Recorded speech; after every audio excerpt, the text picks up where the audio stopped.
It's wonderful having a son on the homestead to help out. That's the biggest deal of all, when you have your family right there to help. Tout a commencé par un sifflement, pas dramatique, pas digne d'un homme qui avait survécu à 70 hivers en Alaska.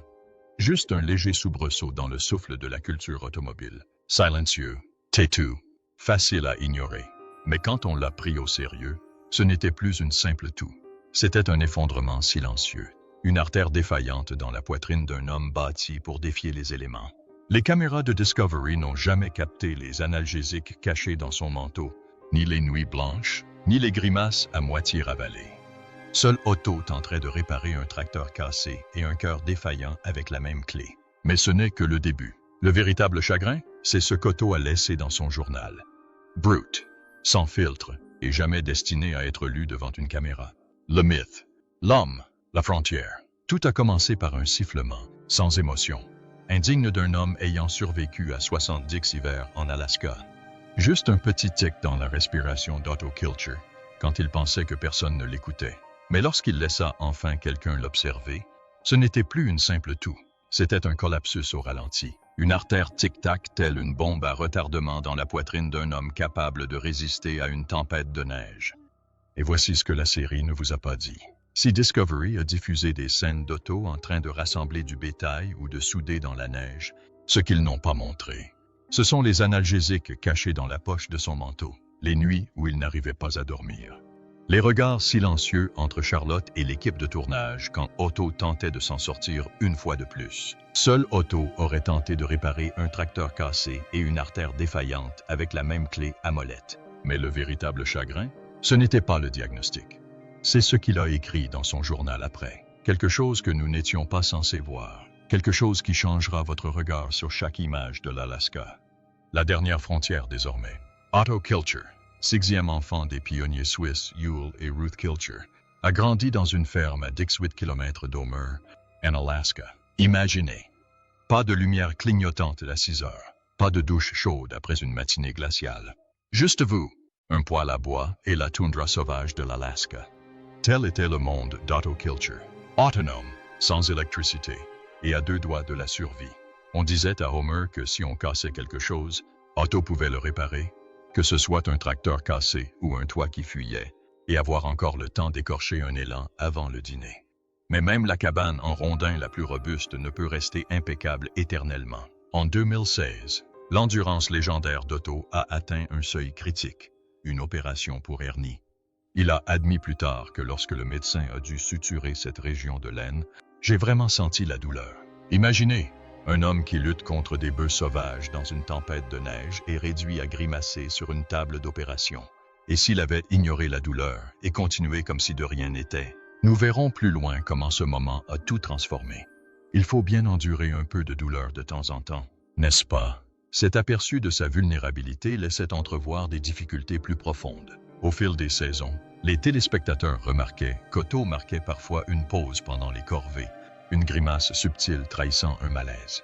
Ces moments, bien que brefs, suggéraient que l'homme capable de résister à une tempête de neige était confronté à des défis impossibles à résoudre avec du ruban adhésif et de la détermination. Mais lorsque les caméras ont cessé de tourner dans la saison 11, le corps d'Otto a finalement dit stop, inaugurant l'une des batailles de santé les plus éprouvantes que cette dernière frontière ait jamais connue. Lorsque les caméras ont cessé de tourner, avez-vous déjà vu une tempête si violente qu'elle semble vivante? C'est là qu'Otto Kilcher se trouvait lorsque son monde a basculé. En instant, il est le type qui transforme un tracteur en ferraille. L'instant d'après, il est à plat ventre, dans l'eau jusqu'à la taille, le sabot d'un bœuf lui martelant les côtes. Le sang sointe à travers son manteau et le froid lui coupe le souffle. Chaque souffle qu'il prend lui semble comme des éclats de glace. Et là-bas, au milieu de ce voile blanc, personne sur le plateau ne se rendait compte qu'ils avaient presque tourné sa scène finale. Pensez-y. Vous rentrez péniblement chez vous à travers un blizzard, persuadé que les engelures et l'hypothermie sont vos plus grandes menaces. Et vous vous faites piétiner par l'un de vos propres animaux. Otto est peut-être l'homme à tout faire invincible de l'Alaska, mais à cet instant, la frontière a repoussé plus fort que quiconque ne l'aurait imaginé. Et voilà le hic. Les caméras de Discovery tournaient, jusqu'à ce qu'elles s'arrêtent. La promo de He Might Die de la saison 11 me donne encore des frissons. Imaginez Otto, émitouflé dans plusieurs couches de ciré et de laine, trébuchant dans des congères jusqu'aux genoux, tandis que le vent lui arrache la capuche. Un plan montre sa botte en train de s'enfoncer. L'autre montre des ambulanciers glissant sur la glace, se précipitant vers une forme immobile. Il n'y a pas de voix off, juste le hurlement de la tempête et un appel radio précipité. Un patient est dans un état critique. Vous n'allez pas croire ce qui va se passer ensuite. Siffle le teaser. Mais le temps de changer de chaîne. Discovery a déjà basculé sur Jules chantant dans la cabine. La seule chose plus surréaliste que cette anecdote. Comment ils ont enterré l'homme lui-même? Là-bas, dans le blizzard, Otto a lancé un appel en une fraction de seconde qui a failli le tuer. Un bœuf, aveuglé par le blizzard, incapable de voir ses cornes, a chargé comme un train fou. J'ai vu des tracteurs accidentés subir des coups plus légers. Son lourd manteau et ses gants épais, inutile. Le sabot de la bête s'écrasa sur ses côtes avec une force telle qu'il en brisa les os. On sentait presque son souffle coupé, comme si on lui avait arraché le souffle avant qu'il ne s'écroule au sol. Tenteriez-vous de vous débarrasser d'un bœuf? Otto l'a fait. Il se débattra avec un moteur rouillé avant de s'avouer vaincu. Mais cette fois, le mécanicien le plus fou de la frontière a trouvé son maître, et le bœuf a remporté la première manche. Lorsque les cris rauques d'Otto percèrent le voile blanc, il était déjà au bord de l'hypothermie. La radio de la ferme était coupée quelques minutes auparavant. Pas d'SOS, pas de plan B. Un voisin, apercevant une tache de sang dans les congères, a prévenu le campement de l'équipe par radio. La suite ressemblait autant à un sauvetage audacieux qu'à un pari risqué. Des ambulanciers en parka doublé de fourrure, fonçant dans la neige jusqu'à la taille, enfilant des gants gelés sur leurs manteaux entre deux tentatives frénétiques pour le dégager des empreintes de sabots du bœuf. Ils enveloppèrent étroitement ses côtes fracturées de gaz. Puis, puisqu'il s'agissait d'Otto, fixèrent une attelle de fortune à sa jambe avec du ruban adhésif. Chaque seconde rapprochait la glace de ses poumons. Lorsqu'ils l'attelèrent un temps fin à un traîneau, les rotors de l'hélicoptère tournèrent comme un chant funèbre, le hissant vers le seul endroit qui pourrait le maintenir en vie. Le monde de Charlotte se tut. On le voyait sur les images des caméras lorsqu'elle passait au noir, ses mains flottant contre le mur du couloir de l'hôpital, son visage éclairé par un néon. Et les garçons, Avon et August, firent ce que font les familles modernes en cas de crise. Ils ont envoyé des messages au monde entier. « Papa tient bon », a écrit Ivan dans un article, mais c'est incertain. Les fans ont inondé les réponses de prières, de théories et même de rumeurs selon lesquelles la série allait en faire un nouveau coup monté. Pendant ce temps, Otto gisait sur un brancard, des tubes dans chaque orifice, flottant entre deux mondes. S'il avait cligné des yeux suffisamment fort, il se serait peut-être réveillé chez lui, clé à molette à la main, convaincu que tout cela n'était qu'un mauvais rêve. Pourtant, lorsque « Il pourrait mourir » fut finalement diffusé, rien de tout cela ne fut retenu. Au lieu d'images brutes de l'hôpital, nous avons eu droit à une brève vidéo. Otto reçoit des soins médicaux. Point final. Aucune trace des 5 heures passées en salle d'opération. Aucune mention du colocataire aux soins intensifs qui lui a donné des cauchemars sous morphine. L'attaque à la matraque, qui aurait dû être le rebondissement le plus sombre de la saison, a été déplacée hors caméra comme un mauvais chapitre que Discovery ne voulait pas que les téléspectateurs lisent. Tout comme Otto lui-même, présent dans la légende, absent dans la réalité. Il a survécu à la neige, à la bête et au voyage en hélicoptère. Mais chez lui, la survie avait un prix. Un prix que supportèrent ceux qu'il laissa derrière lui. Et ce prix faillit déchirer le clan Kilcher. Une famille poussée au bord du gouffre. Après la chute d'Otto, la ferme sombra dans une incertitude sourde. Des camions tournaient au ralenti, là où se trouvait autrefois sa boîte à outils. Et l'écho familier de son marteau sur le métal fit place à un silence gêné. Personne n'osait le briser. Jusqu'à ce qu'Ivan et August le fassent enfin. On le voyait dans leurs yeux. Ivan jetait du fil de fer par-dessus son épaule comme s'il l'avait fait 100 fois. Mais plus lentement, plus prudemment. August était là aussi, arpentant le troupeau et appelant les vaches par leur nom, comme pour chasser la peur de sa voix. Et oui, c'était de la peur. On l'entendait quand Ivan murmurait « Papa aurait fait passer ce troupeau par le col avant midi. » Pas en colère, juste effrayé. Ce n'était pas une journée ordinaire à la ferme. C'était la première fois qu'Otto n'était pas là pour mener la charge. Et soudain, ces deux hommes adultes, son fils et son neveu, ressemblaient davantage à des jeunes garçons dans l'ombre de leur père. Ivan tressaillit lorsqu'un bœuf rua contre la barrière. Les mains d'Auguste tremblaient, essayant de maintenir la file en mouvement. Et chaque bruit, le cliquetis métallique d'une chaîne, le beuglement d'une vache, sonnaient comme une question que personne ne voulait poser à voix haute. Qu'advient-il de cette famille quand Otto n'est plus celui qui maintient l'ordre? Dans la cabane, Charlotte fixait son téléphone avec le même regard hanté qu'elle avait arboré le jour où Otto n'avait pas réussi à sortir du blizzard. Puis, d'une main ferme, elle tapota une confession à la vue du monde entier. Cet épisode sera difficile à regarder et à revivre pour nous, le sang et les larmes d'une période dévastatrice pour nous à la ferme, où la vie d'Otto était en jeu, écrivait-elle, chaque mot comme une lame tranchant la façade polie de Discovery Channel. Il n'y avait pas de filtre, pas de fondus enchaînés, juste la vérité brute. On entendait sa voix se briser derrière le texte, on sentait le poids de chaque sang et de chaque larme. Ce n'était pas une promo, mais un appel à la compréhension et un rare aveu que la matriarche, si dure à cuire, était en train de s'effilocher. Mais le véritable drame s'est déroulé à huis clos. Les téléspectateurs ont vu des visages souriants et des tags triomphants, comme si le clan Kilcher continuait de prospérer. Mais les rumeurs sur Reddit ont révélé une autre histoire. Sur Arc ou à la télévision, les fans ont spéculé qu'Evan et August ne se contentaient pas d'échanger des clés, mais se disputaient le temps de prise de vue, chacun déterminé à prouver qu'il pouvait gérer la propriété seul. On dirait une mise en scène, a écrit l'un d'eux, comme si les producteurs avaient braqué la caméra sur celui qui avait ravalé sa fierté en dernier. Un autre a insisté sur le fait qu'il avait entendu le bruissement des micros capturant des échanges interrompus. Je peux faire des rassemblements de bétail sans le compte-rendu détaillé d'Otto, qui a disparu avant le montage final. Ces rumeurs se sont répandues comme une traînée de poudre, transformant une crise familiale intime en un spectacle. À Homer, les cafés et les épiceries ouvraient leurs portes au soleil de midi, mais à l'intérieur, les voix étaient basses. « Avez-vous entendu le message de Charlotte ?» demanda un voisin en remuant de la crème dans une tasse ébréchée. Elle a vécu l'enfer à 2 reprises. À travers la ville, une petite pétition en ligne a recueilli des signatures exhortant Discovery à respecter l'intimité des Kilcher pendant la convalescence d'Otto. Les habitants s'envoyaient des SMS pour leur signaler des nouvelles, des ambulances, une confusion générale sur la piste d'atterrissage et des visages inquiets aux fenêtres des urgences. Même ceux qui n'avaient jamais rencontré Otto avaient le sentiment d'avoir perdu un ami. Quand une petite ville devient le décor d'une émission de télé-réalité à succès, la vie réelle et la télévision se confondent, au point de ne plus savoir où l'une finit et où l'autre commence. Les producteurs se retrouvèrent sur la corde raide. D'un côté, la respiration difficile d'Otto améliorait les audiences.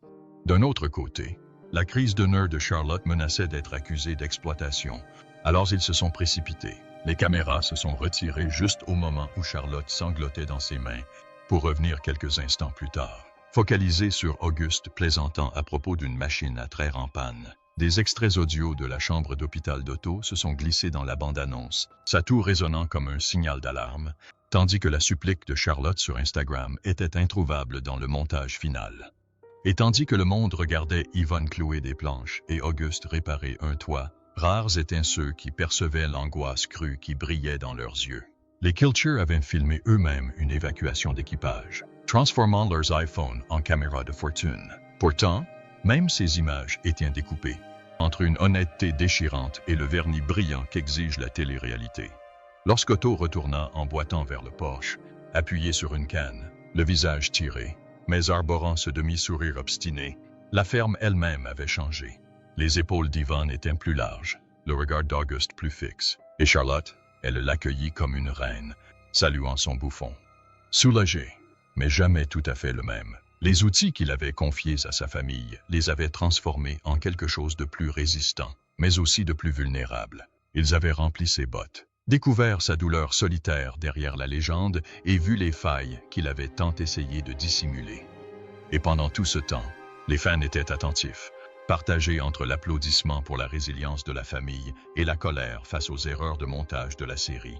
Certains se sentaient plus proches que jamais des Kilcher, d'autres plus distants, brûlés par le grondement d'horreurs invisibles et de larmes étouffées. Il n'était jamais question que de bétail ou de cabane. Il s'agissait de la survie d'une famille lorsque le pilier se brise, et de la survie de la télé-réalité lorsque les véritables fissures commencent à apparaître, avec l'exclusion d'Otto. Le rythme cardiaque de la série affaiblit, et les fans se sont demandé, était-ce le début de la fin pour Otto dans Alaska? La dernière frontière? Est-ce la fin d'Otto à l'écran? Quelque chose d'étrange s'est produit après l'accident presque mortel d'Otto, l'homme qui avait été l'épine dorsale d'Alaska. La dernière frontière a commencé à disparaître de sa propre série. Pas d'un coup, pas avec des adieux dramatiques, mais avec cette manière discrète et insidieuse qu'a la télé-réalité de laisser tomber les vétérans sans jamais leur dire au revoir. Selon l'enquête approfondie de Screen Rant en coulisses, Discovery avait discrètement mis en œuvre ce que les initiés de l'industrie appellent une stratégie de sortie progressive dès la saison 11, une tactique utilisée sur Deadliest Catch lorsque la santé du capitaine Phil Harris a décliné. Le temps d'écran d'Otto n'a pas seulement chuté, il a plongé de 22 minutes par épisode à moins de 5 minutes à la mi-saison 12, selon les statistiques IMDb compilées par les fans. Même ses apparitions sont devenues spectrales. Ils ont réutilisé une séquence B de lui coupant du bois de la saison 8 et des voix off ont été insérées dans des scènes où il n'était pas physiquement présent. Les enquêteurs de Reddit ont relevé un indice révélateur. Dans l'épisode 9, le reflet d'Otto apparaît brièvement dans la vitre d'un camion. Sauf que le modèle n'avait plus été vendu en Alaska depuis 2015. Le message était clair. La série pouvait simuler la présence d'Otto. Mais le vrai homme, il était déjà parti. Les fans ont immédiatement remarqué ce changement. Dans les 3 premiers épisodes de la saison 11, Otto est apparu dans 78% des scènes, selon les statistiques d'IMDb.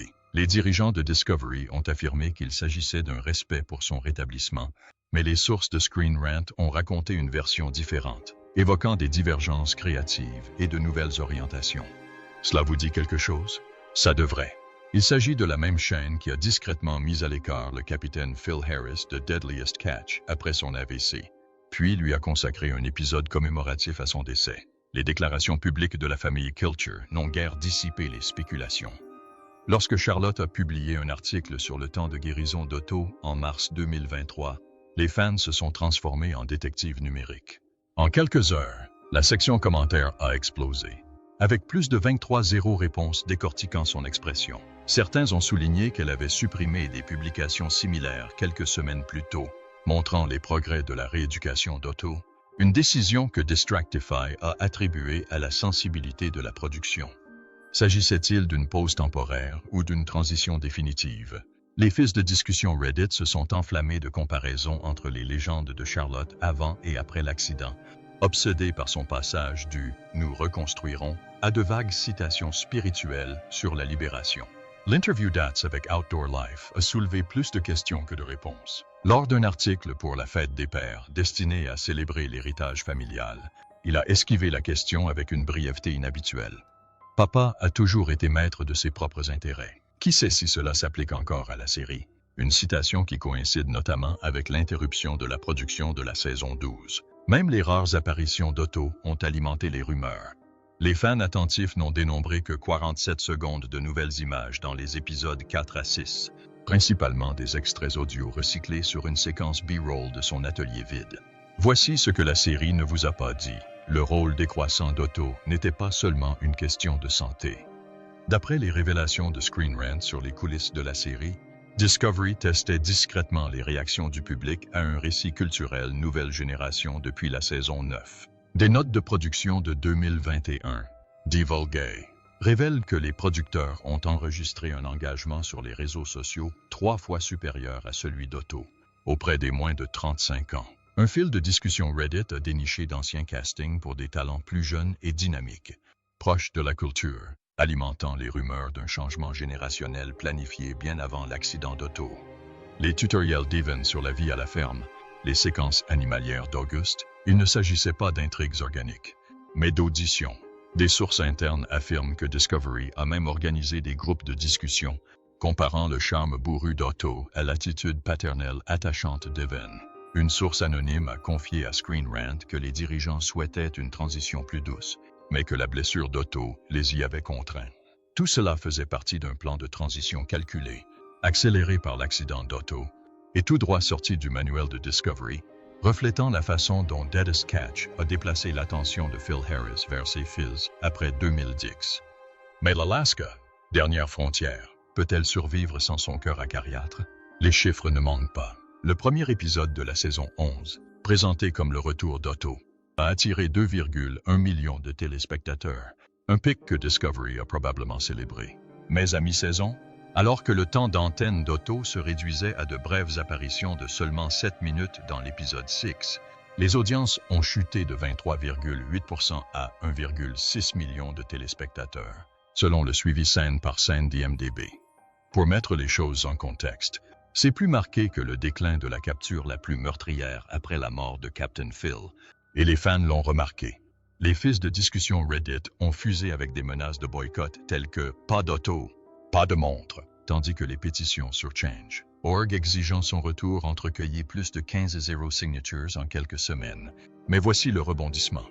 Les données Nielsen ont montré que les plus jeunes, âgés de 18 à 35 ans, ont décroché le plus rapidement, ce qui contredit l'hypothèse de la chaîne selon laquelle les nouveaux téléspectateurs recherchaient de nouveaux visages. Même les astuces de ferme Devenews Virals n'ont pas compensé. Ces segments solo ont enregistré une baisse de 19% de partage sur les réseaux sociaux par rapport aux réparations de tracteurs bourrus d'Otto. Comme l'a dit un commentaire sur YouTube, « Je me fiche de la perfection. Ce qui m'importe, c'est qu'Otto marmonne devant un moteur gelé pendant 20 minutes. » La crise d'identité de la série s'est aggravée en coulisses. Les sources de Screen Rant ont révélé que les producteurs se sont empressés de remonter les épisodes, intégrant d'anciennes voix off d'Otto pour maintenir la continuité. Mais les fans ne sont pas dupes. Ils ont repéré des extraits audio recyclés de la saison 8 lors d'un rassemblement de bétail de la saison 12. Lorsque Discovery a redoublé d'efforts pour promouvoir les intrigues de la nouvelle génération d'août, l'engagement sur Instagram a stagné. Le message? Impossible de remplacer une légende par du contenu optimisé pour les algorithmes. On peut donc se demander, lorsqu'une légende de la télé-réalité comme Otto Kilcher disparaît de l'écran, s'agit-il d'une retraite ou de quelque chose de plus déchirant? Est-ce que l'évolution naturelle d'une saga familiale ou la lente érosion de ce qui la rendait si spéciale au départ? L'héritage est en jeu. Yul Kilcher n'a pas eu besoin d'une équipe de tournage pour se forger une vie en pleine nature. Il est arrivé en 1941 avec une hache, un fusil et le courage d'un immigrant suisse pour revendiquer sa parcelle de 160 acres en vertu du Homestead Act. Son fils Otto a grandi en réparant des clôtures à la main et en lisant les congères comme des cartes météorologiques. Des compétences acquises bien avant l'arrivée des équipes de Discovery. Mais voilà le hic. Otto aurait ricané lorsque la chaîne a présenté Alaska pour la première fois. La dernière frontière. Nous avons vécu cette vie en silence pendant 70 ans. Pourquoi la diffuser à la télévision? La réponse est venue de 28 millions de téléspectateurs et d'une ironie brutale. La série qui a mythifié leur autonomie les a rendus dépendants de sa visibilité. L'enquête de Screen Rant révèle que les producteurs avaient initialement promis un portrait complet. Mais dès la 3e saison, ils ont commencé à mettre en scène des scènes de crise. C'était comme si Otto redécouvrait des problèmes de ferme résolus depuis longtemps pour le dramatiser. Quand ce bœuf a failli l'achever, ce ne sont pas seulement les côtes d'Otto qui ont craqué. C'était l'illusion que la télévision pourrait un jour capturer le véritable coût de la vie à la frontière. Les années silencieuses de Noël passées à puiser de l'eau dans des ruisseaux gelés. Les hivers des années 1950 où les Kilcher ne se nourrissaient que de logopèdes et de désespoir. L'accident d'Otto ne menaçait pas seulement un homme. Cela a révélé la corruption profonde de l'émission. Et c'est ainsi que la télé-réalité prive d'authenticité les traditions qu'elle glorifie. Le génie mécanique d'Otto n'était pas seulement un divertissement. C'était une question de survie. Cet homme pouvait bricoler un bulldozer avec du fil dentaire et de la méchanceté. Des compétences forgées au cours de 70 hivers en Alaska. L'enquête de Screen Rant confirme ce que les fans pressentaient. Discovery reprenait souvent ses corrections désordonnées pour en faire des versions plus épurées et adaptées à la télévision. Mais voici ce qu'ils n'ont pas réussi à assainir. Les mains d'Otto tremblaient après sa blessure. Les boulons maladroits qu'il avait autrefois serrés, les yeux bandés. Le perdre, ce n'était pas seulement perdre un personnage. C'était perdre le dernier plan vivant de la vision originelle de Yul. Les menaces ne sont pas seulement physiques. La hausse des températures. La température hivernale moyenne à Homer a grimpé de 5,2 degrés Fahrenheit depuis 1950, selon Noé. Le pergélisol qui a ancré les dépendances de Kilcher pendant des générations fond. Le tourisme invasif ne se limite pas aux Airbnb. Des avions charter déposent désormais quotidiennement des Instagrammers près des ruisseaux à saumon secret de la famille.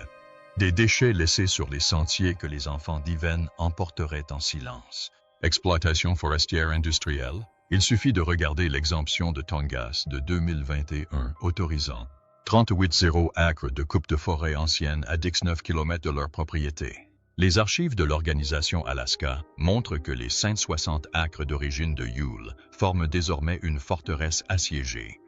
D'un côté, des locations de maisons de campagne à 475 $ la nuit, présentées comme une expérience vivre comme Otto.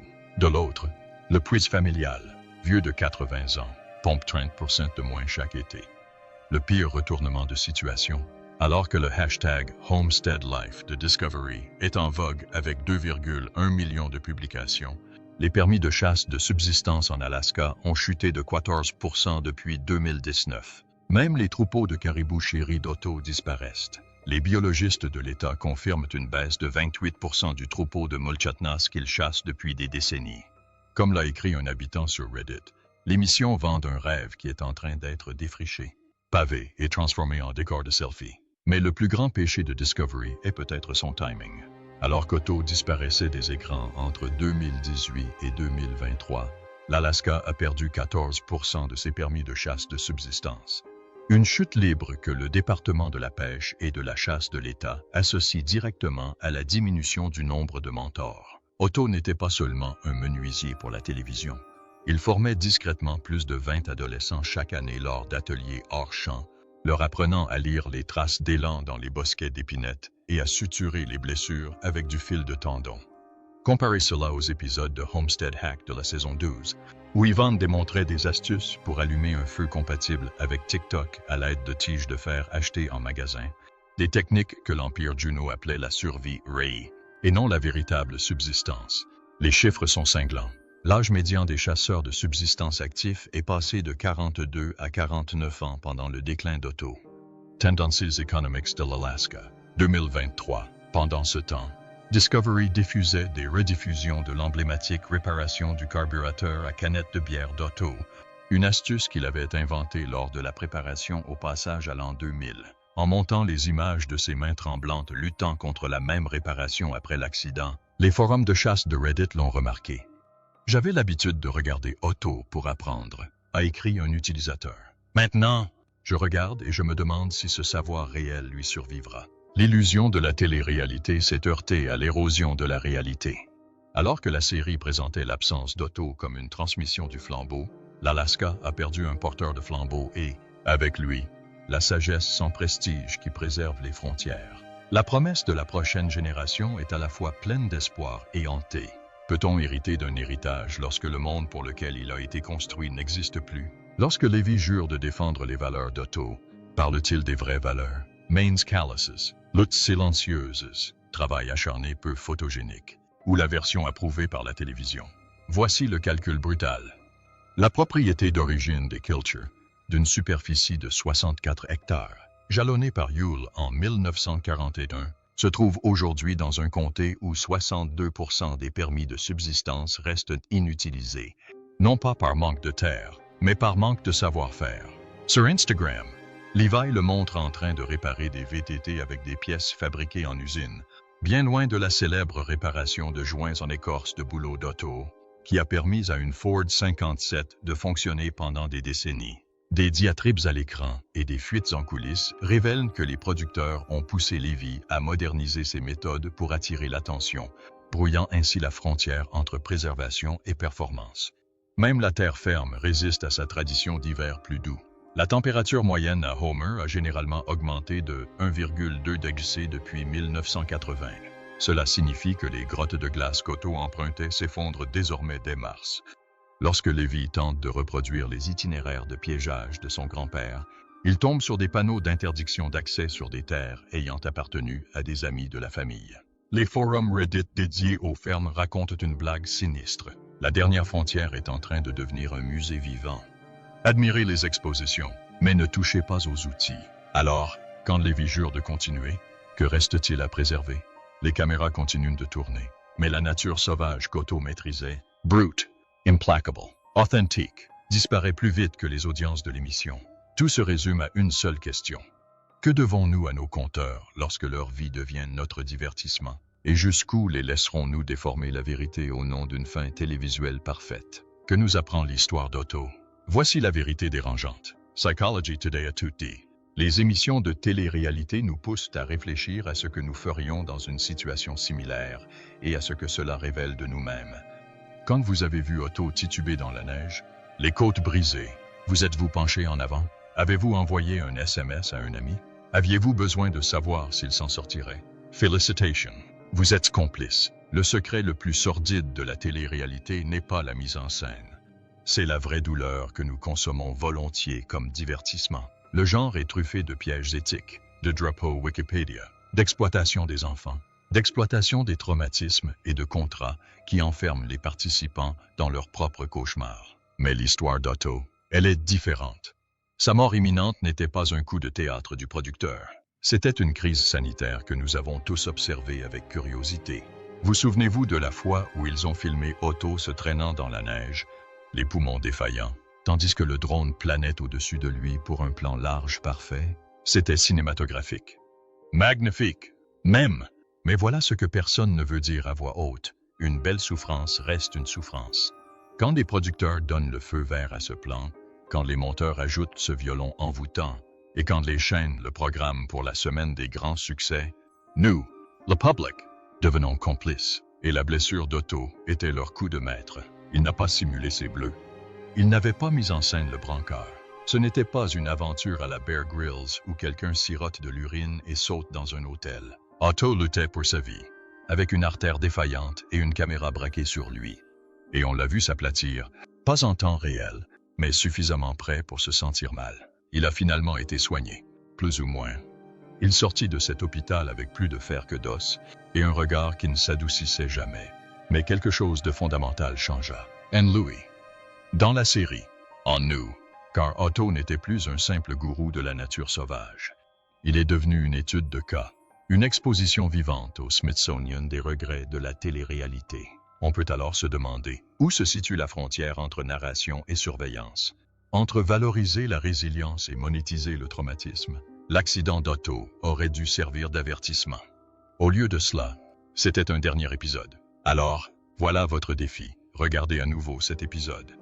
Je vous mets au défi. Ne vous fiez pas au montage. Écoutez au-delà de la musique dramatique. Regardez les mains d'Otto trembler. Voyez la peur dans ses yeux lorsque le masque du dur à cuire tombe l'espace d'une demi-seconde. Ce n'est pas du théâtre. C'est vrai. Et peut-être, ça vous frappera. Cet homme réparait des moteurs avec un couteau à beurre. Il a sorti des veaux des couchettes de siège avec un bras et une corde. Mais lorsque son corps s'est brisé, le spectacle s'est poursuivi. Les cameras, elles, ont continué. On n'a pas arrêté, car la télé-réalité n'attend pas le consentement.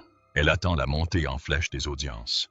Si Otto nous a semblé un peu plus distant après cela, moins loufoque, plus fantomatique, c'est parce qu'il avait déjà atteint un endroit où la plupart d'entre nous ne s'aventureront jamais. Non seulement proche de la mort, mais exposé. Et peut-être, juste peut-être, lui devons-nous plus que des applaudissements. Nous lui devons un second regard, avec un regard neuf, et un peu plus de respect pour le prix qu'il a payé pour nous divertir. Car ce n'était pas une simple aventure en Alaska. C'était le point de rupture d'un homme, vendu comme une heure de grande écoute. Et on l'a acheté. À la prochaine. Adios.